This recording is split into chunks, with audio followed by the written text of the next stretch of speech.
पाश्चात्य नैतिक दार्शनिक चिंतन परंपरा में सद्गुण विषयक व्याख्यानों की श्रृंखला में हमारे आज के व्याख्यान का विषय है महान ग्रीक दार्शनिक अरस्तु के नैतिक चिंतन में सद्गुणों की अवधारणा। आज के इस व्याख्यान में हम ये जानने का प्रयास करेंगे कि अरस्तु के नैतिक चिंतन में सद्गुणों का स्वरूप क्या है। अरस्तु के मतानुसार प्रमुख नैतिक सद्गुण कौन कौन से हैं। अरस्तु ने बौद्धिक और नैतिक सद्गुणों का विभाजन किस आधार पर किया है। मानवीय जीवन में अरस्तु द्वारा प्रतिपादित इन बौद्धिक एवं नैतिक सद्गुणों की क्या महत्ता है। अरस्तु द्वारा प्रतिपादित ये सद्गुण मानवीय जीवन का किस प्रकार मार्गदर्शन करते हैं। साथ ही अरस्तु के चिंतन में सद्गुण विषयक आज के इस व्याख्यान से संबंधित महत्वपूर्ण परीक्षा उपयोगी प्रश्न कौन कौन से हो सकते हैं। विभिन्न प्रतियोगी परीक्षाओं स्नातक एवं स्नातकोत्तर स्तर पर जो महत्वपूर्ण परीक्षा उपयोगी प्रश्न हैं वे कौन कौन से हैं, उन्हें भी स्पष्ट करने का प्रयास करेंगे। संपूर्ण पाश्चात्य चिंतन परंपरा में सुकरात, प्लेटो और अरस्तु गुरु शिष्य परंपरा के उत्कृष्टतम उदाहरण हैं। सुकरात के शिष्य प्लेटो और प्लेटो के शिष्य अरस्तु हुए। यद्यपि प्लेटो और अरस्तु जो हैं शिष्य इसी गुरु शिष्य परंपरा के उदाहरण हैं, किंतु यहाँ ये स्पष्ट करना आवश्यक है कि इन तीनों महान दार्शनिकों में गुरु शिष्य का संबंध रहा है। किंतु न तो प्लेटो ने सुकरात के दार्शनिक और नैतिक सिद्धांतों का अंधानुकरण किया और न ही अरस्तु ने अपने गुरु प्लेटो के दार्शनिक एवं नैतिक चिंतन का अंधानुकरण किया, क्योंकि प्लेटो और अरस्तु दोनों ही इस विचार में एक मत हैं या इस विचार के समर्थक रहे हैं कि दार्शनिक एवं नैतिक चिंतन में या किसी भी प्रकार के चिंतन में मनुष्य को स्वतंत्र चिंतन करना चाहिए। अपने स्वतंत्र चिंतन के आधार पर, तर्क के आधार पर अपनी बात को प्रमाणित करते हुए उस नैतिक चिंतन या दार्शनिक चिंतन का प्रतिपादन करना आवश्यक है, न कि किसी भी दार्शनिक चिंतन परंपरा का अंधानुकरण किया जाए।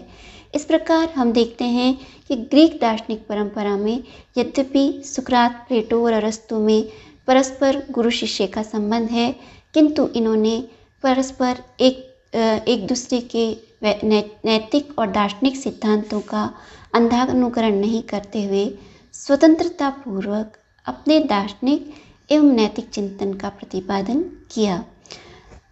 प्लेटो के शिष्य अरस्तु उनके संपर्क में लगभग 18 वर्ष की अवस्था में आए और उन्होंने उनकी प्रमुख संस्था अकेडमी में प्रवेश लिया। अकेडमी तत्कालीन यूनान में दार्शनिक चिंतन, मनन एवं शिक्षा एवं दीक्षा का प्रमुख केंद्र था। इसे तत्कालीन यूनान का प्रमुख शैक्षणिक केंद्र माना जाता था। इसे यूरोप के प्रथम विश्वविद्यालय की संज्ञा भी दी जाती है। अरस्तु प्लेटो के महान प्रतिभा संपन्न शिष्यों में से एक थे। उन्होंने दार्शनिक, नैतिक एवं राजनीतिक क्षेत्र में स्वतंत्र अनुसंधान, शोध और चिंतन मनन करते हुए प्रमुख सिद्धांतों का प्रतिपादन किया। अरस्तु की बहुमुखी प्रतिभा का परिचय हमें उनके द्वारा विरचित विभिन्न ग्रंथों के द्वारा प्राप्त होता है। यद्यपि अरस्तु ने अनेक ग्रंथों की रचना की, किंतु उनमें से कुछ प्रमुख हैं। इनमें नीति शास्त्र विषयक उनका जो सर्वाधिक प्रमुख ग्रंथ है उसे निकोमैकियन एथिक्स कहा जाता है। राजनीति के विषय में उनका जो प्रमुख ग्रंथ है जिसे पॉलिटिक्स की संज्ञा दी जाती है, कहा जाता है कि लगभग 158 देशों के संविधान का अध्ययन कर अरस्तु ने इस ग्रंथ की रचना की। यद्यपि अरस्तु दार्शनिकता एवं नैतिकता के क्षेत्र में स्वतंत्र चिंतन के समर्थक रहे, किंतु विभिन्न विषयों को लेकर वे अपने गुरु के कुछ विचारों से सहमत रहे। अरस्तु प्लेटो के इस मत से सहमत हैं कि नीति शास्त्र का प्रमुख उद्देश्य मानवीय जीवन के परम लक्ष्य की व्याख्या करना है। प्लेटो के इस मत से भी अरस्तु सहमत हैं कि मानवीय जीवन का जो परम लक्ष्य है वह आनंद है। सुख, धन, यश, मान, पद, प्रतिष्ठा आदि जो हैं मनुष्य के लिए साधन रूप में ही शुभ हैं, वे साध्य रूप में शुभ नहीं हैं। मनुष्य के लिए साध्य जो है वह आनंद है। अरस्तु प्लेटो के इस मत से भी सहमत हैं कि मनुष्य जो है बौद्धिक चिंतन मनन एवं सद्गुणों के द्वारा ही इस आनंद की प्राप्ति कर सकता है। अरस्तु के मतानुसार मनुष्य में भावनात्मक और बौद्धिक दोनों ही पक्ष हैं, किंतु मनुष्य को अपने भावनात्मक पक्ष पर बौद्धिक पक्ष के द्वारा उचित नियमन और उसका संतुलन कर मनुष्य को सदैव सद्गुणों के अनुरूप आचरण करना चाहिए, तभी मनुष्य जो है आनंद की प्राप्ति कर सकता है। अरस्तु का मत है कि मनुष्य को आनंद की प्राप्ति के लिए यह आवश्यक है कि वह सदैव सद्गुणों के अनुरूप आचरण करे। इस प्रकार हम देखते हैं कि पाश्चात्य दार्शनिक चिंतन परंपरा में सुकरात, प्लेटो एवं अरस्तु तीनों ही महान ग्रीक दार्शनिक जो हैं मानवीय जीवन में सद्गुणों की महत्ता को स्वीकार करते हुए ये स्पष्ट करते हैं कि यदि मनुष्य स्थायी शाश्वत आनंद प्राप्त करना चाहता है तो उसे सदैव सद्गुणों के अनुरूप आचरण करना चाहिए। अरस्तु सद्गुण को परिभाषित करते हुए स्पष्ट करते हैं कि सद्गुण मनुष्य की एक श्रेष्ठ स्थायी मानसिक वृत्ति है जो निरंतर अभ्यास के द्वारा अर्जित की जाती है। इसकी अभिव्यक्ति ऐच्छिक कर्मों में होती है जिसे मानवीय बुद्धि निर्धारित करती है। यदि अरस्तु के द्वारा दी गई सद्गुण की इस परिभाषा का विश्लेषण किया जाए तो यह स्पष्ट होता है कि अरस्तु के मतानुसार सद्गुण विषयक इस परिभाषा के 4 प्रमुख बिंदु हैं। प्रथम, अरस्तु के मतानुसार सद्गुण जो है एक श्रेष्ठ स्थायी मानसिक वृत्ति है, अर्थात अरस्तु की मान्यता है कि सद्गुण जो है परिवर्तनशील और अस्थायी नहीं है। जिस प्रकार मानवीय भावनाएं, इच्छाएं और वासनाएं निरंतर परिवर्तित होती रहती हैं और अस्थायी होती हैं, उस प्रकार सद्गुण जो है कभी भी परिवर्तित और अस्थायी नहीं होता। सद्गुण जो है मानवीय स्वभाव की एक स्थायी वृत्ति है। उदाहरणार्थ, यदि कोई व्यक्ति अपनी भावनाओं, इच्छाओं और वासनाओं पर सतत नियंत्रण करते हुए सदैव संयमित आचरण करे, तभी हम उस मनुष्य को संयमी व्यक्ति की संज्ञा देते हैं। यदि वह मनुष्य कभी असंयमित आचरण करे और कभी संयमित, तो उसे हम संयमी नहीं कहेंगे। संयमी होने के लिए आवश्यक है कि वह सतत इस संयमित अपनी जो वृत्ति का है उसका सदैव अनुसरण करे। अतः अरस्तु की मान्यता है कि जो सद्गुण जो है वह मनुष्य की एक श्रेष्ठ स्थायी मानसिक वृत्ति है।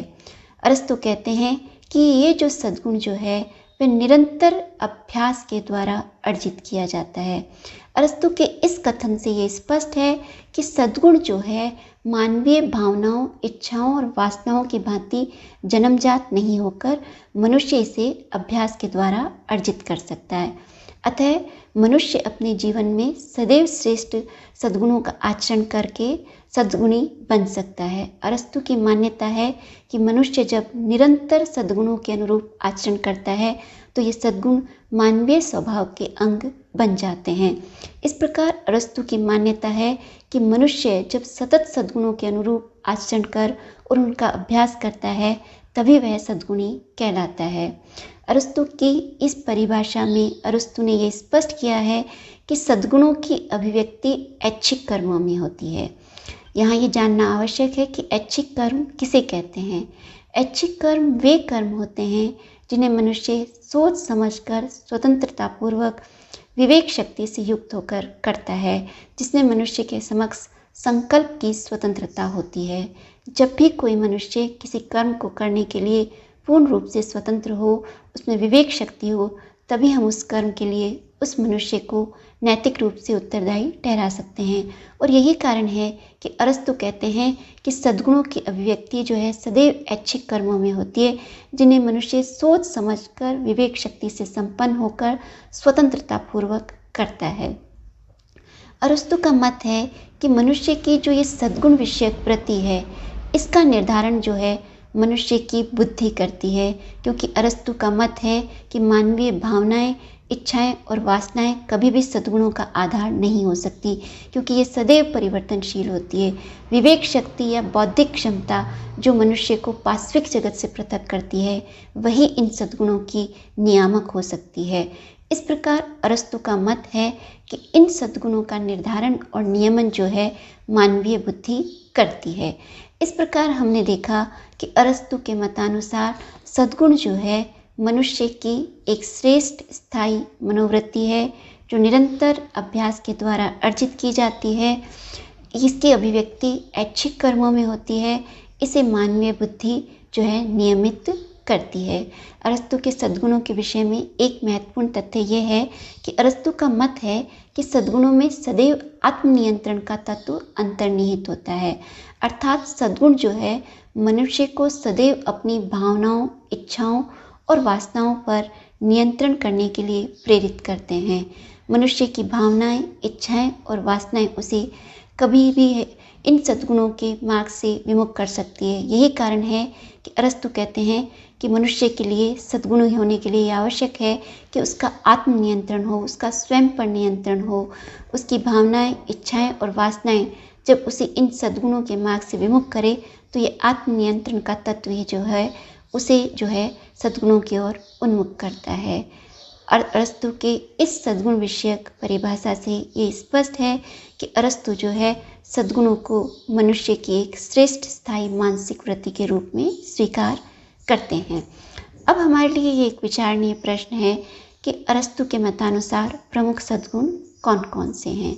अरस्तु समस्त मानवीय सद्गुणों को दो भागों में विभाजित करते हैं, बौद्धिक सद्गुण और नैतिक सद्गुण। अरस्तु ने सद्गुणों का जो ये विभाजन है ये मानवीय आत्मा के आधार पर किया है। अरस्तु की मान्यता है कि मानवीय जो आत्मा है उसके दो पक्ष हैं, एक बौद्धिक पक्ष और दूसरा निर्बौद्धिक पक्ष। जहाँ तक बौद्धिक पक्ष जो है मनुष्य की, जिसमें विवेक शक्ति है, जिसमें बौद्धिक क्षमता है, जिसके द्वारा वह उचित अनुचित, सही गलत, शुभ अशुभ आदि के मध्य विभेद कर सदैव विवेक के अनुरूप आचरण करता है। अर्थात विवेकशीलता मनुष्य का जो बौद्धिक पक्ष है वही मनुष्य को पाश्विक जगत से पृथक करता है, क्योंकि जहाँ तक निर्बौद्धिक एवं भावनात्मक पक्ष का संबंध है, मनुष्य और पशु में कोई अंतर नहीं है। मनुष्य का बौद्धिक पक्ष ही है जो उसे पाश्विक जगत से पृथक करता है। अरस्तु का मत है कि मनुष्य का ये जो बौद्धिक शक्ति है या ये जो विवेकशीलता है वही उसे पाश्विक जगत से पृथक कर उसे चिंतन, मनन और सत्य के अनुसंधान के लिए प्रेरित करती है। अरस्तु जो है बौद्धिक सद्गुणों के अंतर्गत विवेक को प्रमुख स्थान देते हैं, और जो नैतिक सद्गुण हैं उनके अंतर्गत अरस्तु साहस, संयम, न्याय आदि को प्रमुख मानते हैं। इसके अतिरिक्त अरस्तु जो है स्नेह, उदारता, करुणा, मैत्री आदि को भी नैतिक सद्गुणों के रूप में स्वीकार करते हैं। हम सर्वप्रथम अरस्तु का जो बौद्धिक सद्गुण है, जिसे अरस्तु ने विवेक की संज्ञा दी है, उसका विश्लेषण करते हैं। अरस्तु के मतानुसार जो विवेक जो है उसके दो पक्ष हैं, एक उसका सैद्धांतिक पक्ष है और दूसरा उसका व्यवहारिक पक्ष। सैद्धांतिक पक्ष जिसमें मनुष्य दार्शनिक चिंतन, मनन, सत्य की खोज एवं वैज्ञानिक शोध या अनुसंधान करता है। अरस्तु का मत है कि जो ये सैद्धांतिक पक्ष जो है ये मनुष्य निरंतर अभ्यास और शिक्षा के द्वारा अर्जित कर सकता है, किंतु अरस्तु की मान्यता है कि दार्शनिक चिंतन, मनन एवं सत्य की खोज सभी मनुष्यों के लिए संभव नहीं है। ये कुछ विवेक संपन्न, प्रतिभा संपन्न मनुष्य जो होते हैं वही दार्शनिक चिंतन, शोध या सत्य की खोज के लिए प्रवृत्त होते हैं। किंतु विवेक का जो व्यवहारिक पक्ष है वह बौद्धिक क्षमता है जिसके द्वारा मनुष्य सही गलत, उचित अनुचित, शुभ अशुभ, सत्य असत्य के मध्य भेद करते हुए सदैव शुभ, उचित, सत्य की ओर उन्मुख होता है। अरस्तु की मान्यता है कि जो विवेक का सैद्धांतिक पक्ष है वह अत्यंत प्रतिभा संपन्न कुछ सामान्य मनुष्य में ही होता है, किंतु विवेक की जो व्यवहारिक क्षमता होती है वह सभी मनुष्यों में पाई जाती है। अरस्तु जो है विवेक के अतिरिक्त साहस, संयम और न्याय को भी प्रमुख सद्गुणों के रूप में स्वीकार करते हैं। अरस्तु संयम की व्याख्या करते हुए स्पष्ट करते हैं कि संयम जो है मनुष्य का वह नैतिक सद्गुण है जिसके द्वारा मनुष्य अपनी भावनाओं, इच्छाओं और वासनाओं पर उचित नियंत्रण करते हुए सदैव जो है संतुलित आचरण करता है। अरस्तु का मत है कि संयम का अभिप्राय यह नहीं है कि मनुष्य जो है अपनी भावनाओं, इच्छाओं और वासनाओं का पूर्णतया दमन कर दे, और नहीं संयम का अभिप्राय यह है कि वह अपनी भावनाओं, इच्छाओं और वासनाओं का दास हो जाए। अपितु संयम का अभिप्राय यह है कि वह अपनी भावनाओं, इच्छाओं और वासनाओं पर उचित नियंत्रण और संतुलन स्थापित करते हुए उनकी तृप्ति के लिए प्रयास करे। इस प्रकार अरस्तु जो है संयम के विषय में मध्यम मार्ग का प्रतिपादन करते हुए ये स्पष्ट करते हैं कि मनुष्य को अपनी भावनाओं, इच्छाओं और वासनाओं पर उचित नियंत्रण करते हुए विवेक शक्ति से युक्त होकर इनका अनुसरण करना चाहिए। इसी प्रकार अरस्तु साहस नामक जो सद्गुण है उसकी व्याख्या करते हुए ये स्पष्ट करते हैं कि युद्ध में वीरता का प्रदर्शन करना और जीवन में आने वाली विषम परिस्थितियों का दृढ़तापूर्वक पालन करना ही साहस है। अरस्तु का मत है कि यदि मनुष्य कोई योद्धा और सैनिक है तो उसे सदैव उसके लिए साहस यह है कि वह जीवन में अपने राष्ट्र की सुरक्षा के लिए उसके समक्ष जब भी युद्धात्मक परिस्थितियां आए तो वह उनका वीरतापूर्वक पालन करे। इसी प्रकार सामान्य व्यक्ति के लिए साहस यह है कि जीवन में आने वाली दुखद और विषम परिस्थितियों में वह किस प्रकार उनका दृढ़तापूर्वक सामना करते हुए अपने कर्तव्य की ओर उन्मुख हो। साहसी व्यक्ति वही है जो जीवन में आने वाली विषम परिस्थितियों से विमुख नहीं हो। अरस्तु न्याय को भी एक प्रमुख नैतिक सद्गुण के रूप में स्वीकार करते हैं। अरस्तु न्याय के संदर्भ में निष्पक्षता के समर्थक हैं। अरस्तु का मत है कि राज्य में उपलब्ध संसाधनों का उचित वितरण और कानून व्यवस्था का पालन करना ही न्याय का प्रमुख अंग है, और इसी आधार पर अरस्तु ने न्याय को दो भागों में विभाजित किया है। प्रथम जो है वितरणात्मक न्याय और द्वितीय जो है प्रतिकारात्मक न्याय। वितरणात्मक न्याय में अरस्तु ये स्पष्ट करते हैं कि राज्य के जितने भी संसाधन हैं उन संसाधनों का वितरण जो है न्याय के आधार पर किया जाना चाहिए, और इसके लिए यह आवश्यक है कि जो भी मनुष्य अपनी योग्यता के अनुरूप राज्य के उत्थान में योगदान करे उसे उसके योगदान के अनुरूप उसको संसाधनों का वितरण किया जाना चाहिए। इस प्रकार प्रत्येक व्यक्ति को उसकी योग्यता के द्वारा किए गए योगदान के अनुरूप संसाधनों की प्राप्ति होनी चाहिए। वितरणात्मक न्याय में राज्य का ये नैतिक दायित्व है कि वह प्रत्येक व्यक्ति को उसकी योग्यता के योगदान के अनुरूप संसाधनों का उचित वितरण करे। किंतु यहाँ ये प्रश्न हो सकता है अरस्तु के समक्ष कि किसी भी मनुष्य की योग्यता और योगदान का मापदंड किस प्रकार किया जाए, इसका अरस्तु ने कुछ समुचित उल्लेख नहीं किया है। प्रतिकारात्मक न्याय जो है उसका संबंध राज्य की कानून व्यवस्था के पालन से है। प्रत्येक राज्य में उचित व्यवस्था बनाए रखने के लिए कुछ कानून होते हैं। जब भी कोई मनुष्य कोई अपराध कर इन कानूनों का उल्लंघन करे तो राज्य का ये दायित्व है कि वह न्याय के अंतर्गत ऐसे व्यक्ति को उचित दंड प्रदान करे। साथ ही उस व्यक्ति ने जिसके प्रति जो अपराध किया है उस व्यक्ति की क्षतिपूर्ति की जाए, अर्थात जो अपराधी व्यक्ति है उसे उसके द्वारा किए गए अपराध के लिए उचित दंड दिया जाए तथा जिसके प्रति उसने अपराध किया है उसकी क्षतिपूर्ति की जाए। ये राज्य के प्रतिकारात्मक न्याय का प्रमुख आधार है। इस प्रकार अरस्तु जो है न्याय को एक प्रमुख नैतिक सद्गुण के रूप में स्वीकार करते हुए निष्पक्षता को ही न्याय का प्रमुख आधार स्वीकार करते हैं और न्याय को वितरणात्मक और प्रतिकारात्मक दो रूपों में स्वीकार करते हैं। अरस्तु ने विभिन्न नैतिक सद्गुणों की व्याख्या की है। इन सद्गुणों में मित्रता भी एक प्रमुख सद्गुण है। अरस्तु मित्रता अर्थात फ्रेंडशिप को एक प्रमुख नैतिक सद्गुण के रूप में स्वीकार करते हैं। अरस्तु की मान्यता है कि मनुष्य एक सामाजिक प्राणी है और सामाजिक प्राणी होने के कारण प्रत्येक मनुष्य को पारस्परिक सद्भाव और सहयोग के लिए किसी न किसी मित्र की आवश्यकता होती है। अरस्तु का मत है कि मानवीय जीवन में जो ये मित्रता है इसके तीन प्रमुख आधार हो सकते हैं। प्रथम अरस्तु कहते हैं सुख, द्वितीय जो है उपयोगिता और तृतीय है चारित्रिक उत्कृष्टता। अर्थात अरस्तु की मान्यता है कि जब भी दो मनुष्य परस्पर मित्रता करते हैं तो उस मित्रता के आधार सुख, उपयोगिता और चारित्रिक उत्कृष्टता इनमें से कोई एक हो सकता है। अरस्तु की मान्यता है कि सुख पर आधारित और उपयोगिता पर आधारित जो मित्रता होती है वह स्थायी नहीं होती, क्योंकि जब भी दो मनुष्य एक दूसरे से सुख प्राप्ति के लिए मित्रता करते हैं तो उन्हें जब एक दूसरे से सुख की प्राप्ति नहीं होती तो वे एक दूसरे की मित्रता का त्याग कर सकते हैं। इसी प्रकार जब लाभ या हित पर आधारित मित्रता होती है या उपयोगिता पर आधारित मित्रता होती है तो वह भी दीर्घकालिक और स्थायी नहीं होती। अरस्तु की मान्यता है कि जब दो व्यक्ति एक दूसरे के चरित्र से प्रभावित होकर उत्कृष्ट चरित्र का अनुसरण करते हुए परस्पर मित्रता करते हैं तब वही मित्रता स्थायी और शाश्वत होती है। वही मित्रता जो है मित्रता का प्रमुख आधार है। इस प्रकार अरस्तु की मान्यता है कि जो मित्रता चारित्रिक उत्कृष्टता पर आधारित है, जिसमें दो व्यक्ति एक दूसरे के उत्कृष्ट चरित्र से प्रभावित होकर एक दूसरे को प्रेरित करते हुए एक साथ रहते हुए मित्रता करते हैं, तो यही मित्रता जो है दीर्घकालिक और स्थायी होती है।